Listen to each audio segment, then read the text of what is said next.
Primeiramente, boa noite, pessoal. Né? Eu estou fazendo essa aula aqui para vocês, novamente, uma aula de revisão, né? A qual é uma revisão bem específica para a prova, na qual eu vou falar um pouquinho de todos os temas em relação à cirurgia, tá? A cirurgia cabeça e pescoço, né? Anatomia, cabeça e pescoço, e a gente vai para vocês sobre a parte a parte de infecções, certo? Então, eu vou compartilhar aqui com vocês um programa, tá? E vou abrindo aqui alguns temas para a gente falar um pouco nessa aula, tá? Então, quando a gente fala, né? Deixa eu compartilhar aqui a tela com vocês, tá? Uma janelinha, Complete Anatomy, né?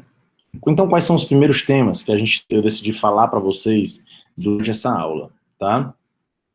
Vou falar um pouco, né, sobre a articulação temporomandibular, né? Então, vou falar um pouco sobre a articulação em si, certo? E o que a gente precisa entender sobre a articulação temporomandibular, né? Essa articulação temporomandibular, ela é formada pelo meu osso temporal, onde eu vou ter o meu arco articular, né? Meu arco zigomático nessa região do osso temporal. Eu vou ter a minha mandíbula, tá? E eu vou ter a região de cápsula articular. Dentro da cápsula articular, eu vou ter algumas estruturas, que é o quê? O côndilo mandibular e o disco articular, né? Então, o que a gente consegue ver, tá? Que é uma região extremamente vascularizada, tá? Então, o que a gente vai ter nessa região de importância em termos de vascularização? A artéria maxilar, tá? Então, a artéria maxilar, ela vai passar medialmente a minha mandíbula, tá? Então, isso é uma das pequenas coisas que a gente precisa entender em relação à minha articulação temporomandibular, certo? Vou diminuir aqui de novo para vocês, para facilitar, tá? Vocês estão vendo a minha telinha aí, né?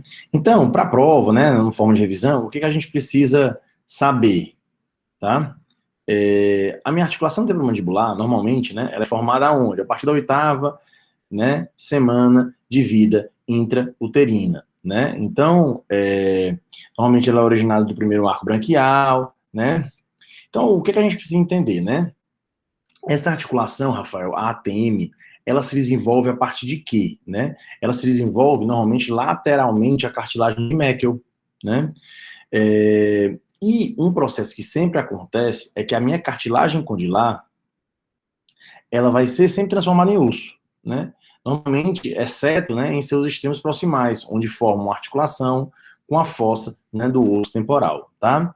Então, o suprimento da articulação temporomandibular, ele é muito vasto, né? Então, ele é um suprimento que é feito basicamente, em parte, né, pela minha artéria maxilar, tá? Quando nós falamos de inervação da minha articulação temporomandibular, né? Ela tem uma inervação própria em relação ao próprio nervo trigêmeo, tá? Então, você vê que é uma área muito complexa, né? Alguns autores falam que a articulação temporomandibular, ela vai ser inervada também pelo meu nervo aurículo temporal, né? Então, em alguns pacientes, os profissionais acabam fazendo uma abordagem, que eu vou passar aqui e mostrar para vocês, tá? Vou interromper o compartilhamento e vou apresentar outra janelinha para vocês, tá?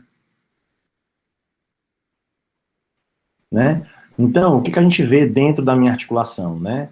Eu vou ver, ó, um disco articular, um ligamento superior, um ligamento inferior, o côndilo mandibular e toda a cápsula articular. Isso aqui eu vou ter a fossa articular, o músculo pterigoideu lateral.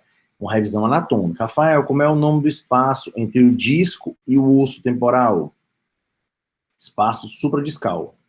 E abaixo, espaço infradiscal, né? Então, isso é uma característica que a gente vai ter da minha articulação temporomandibular, tá? Então, é uma área extremamente vascularizada, né? Que eu vou ter o meu osso nessa região e cobrindo a minha articulação temporomandibular, eu vou ter a minha cartilagem articular, certo? Então, vamos voltar aqui para o Complete Anatomy. Tá? E aí, a gente vai falar de mais algumas coisinhas. Tá? Então, deixa eu voltar aqui o meu programinha.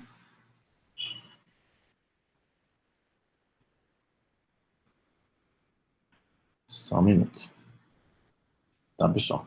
Então, essa minha articulação tem vários temas que a gente deve falar, né? Então, por exemplo, Rafael, fora a articulação temporomandibular, né? O que é que tu tem na articulação temporomandibular? Nós temos os ligamentos, né? Que além de manterem unidos os segmentos que se articulam, eles servem para unir ossos, né? Eles evitam movimentos inapropriados. Então, por exemplo, eu não consigo colocar a minha perna, eu consigo fazer a flexão com a perna em direção para posterior, mas eu não vou conseguir fazer uma extensão exacerbada da minha perna, né? Então, existem ligamentos no joelho, o cruzado anterior e cruzado posterior, que vão limitar isso daí. Quais são os ligamentos que nós temos, né, na minha articulação temporomandibular? Os principais deles é o ligamento esfenomandibular e o estilomandibular, né? Rafael, o que eles fazem, né? Normalmente o ligamento estilomandibular, ele vai lá do processo estiloide, o nome já diz, né, do osso temporal, e vai até o ângulo da mandíbula, tá? O ligamento esfenomandibular, né, ele vai de onde até onde? Normalmente, ele vai lá da espinha do esfenoide e vai na língula da mandíbula, tá? Então, são dois ligamentos muito importantes que vocês também têm que saber para a prova, tá? Certo? Beleza? Galera, eu vou interromper o vídeo só para saber se tá bom, mas eu vou mandar os dois para vocês, tá? Deixa eu só conferir aqui se o meu videozinho tá bom, se ele tá gravando direitinho, tá bom? Só um minuto.